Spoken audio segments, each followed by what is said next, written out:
Bonjour à tous, comme tous les ans depuis 2006, l'IEIF organise la matinée prospective fin janvier, un événement important et surtout courageux puisqu'il s'agit pour l'équipe de l'Institut de présenter ses anticipations mais aussi de revenir sur les prévisions de l'année passée. Alors, se sont-elles réalisées en 2014 ? Quelles prévisions pour 2015 ? On voit cela tout de suite avec Guy Marty, directeur général de l'IEIF. Guy, bonjour. Bonjour Isor. Alors dites-moi, vous avez une véritable boule de cristal puisque vos anticipations se sont réalisées. Je pense à la baisse du prix du pétrole et à celle du prix des logements et des bureaux. Ce serait tellement bien si on avait une boule de cristal. Alors, en fait, c'est vrai que pour les prix des logements et des bureaux, nous étions dans la bonne direction. Et pour le pétrole, c'est vrai qu'on en avait parlé et qu'on était originaux sur la question. En fait, deux facteurs.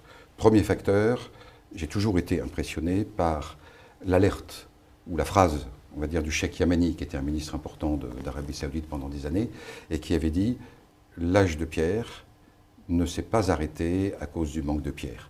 Et l'âge du pétrole s'arrêtera bien avant qu'on manque de pétrole ».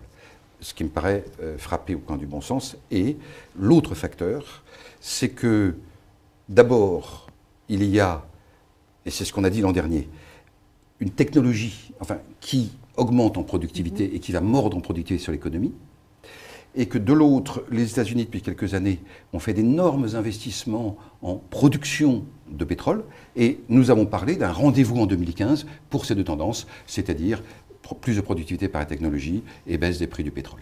Il y a tout de même une chose qui vous avait échappé, c'est que les taux baisseraient. Ah oui, complètement.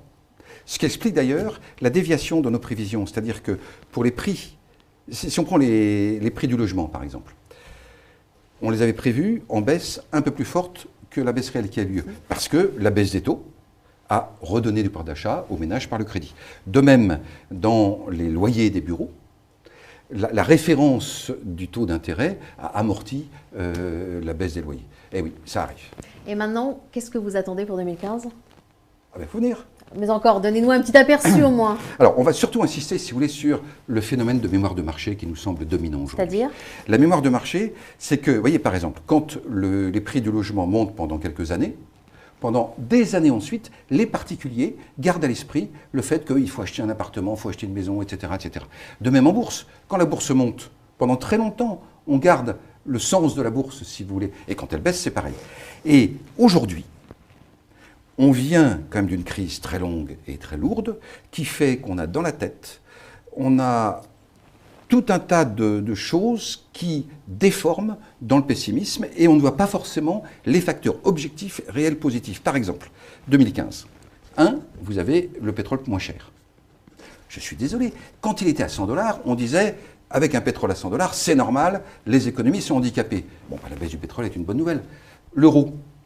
Depuis combien de temps, nous, Français, on se plaint que l'euro soit trop cher ? Ça y est, il baisse. Il a baissé. C'est quand même une bonne nouvelle. Et puis, il y a le facteur taux d'intérêt dont vous parliez.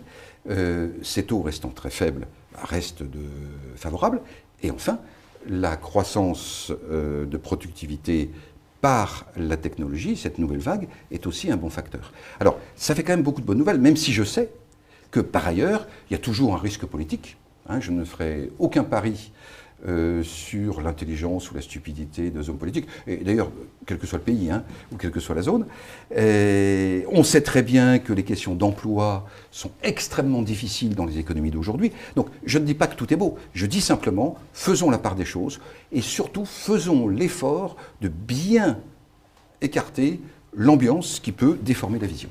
Alors vous avez utilisé une expression qui m'a frappée, vous avez parlé de facteurs objectifs réels positifs. Ça c'est tout de même décalé, c'est pas ce qu'on entend partout. Alors il y a deux raisons à ça. La première, c'est que notre rôle est de regarder l'ensemble des facteurs. On regarde aussi bien l'économie, l'allocation d'actifs, l'immobilier, les fonds immobiliers. Donc on a une vue très très large. Et ceci a tendance à tempérer, bien sûr, ou à équilibrer certains jugements.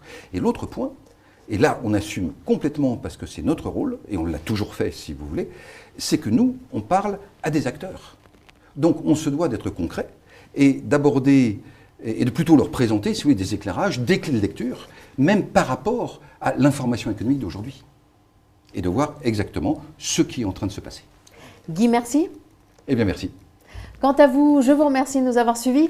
Je vous rappelle que la matinée prospective a lieu le 27 janvier prochain et pour plus de renseignements, n'hésitez pas à consulter le site de l'IEIF. À très bientôt.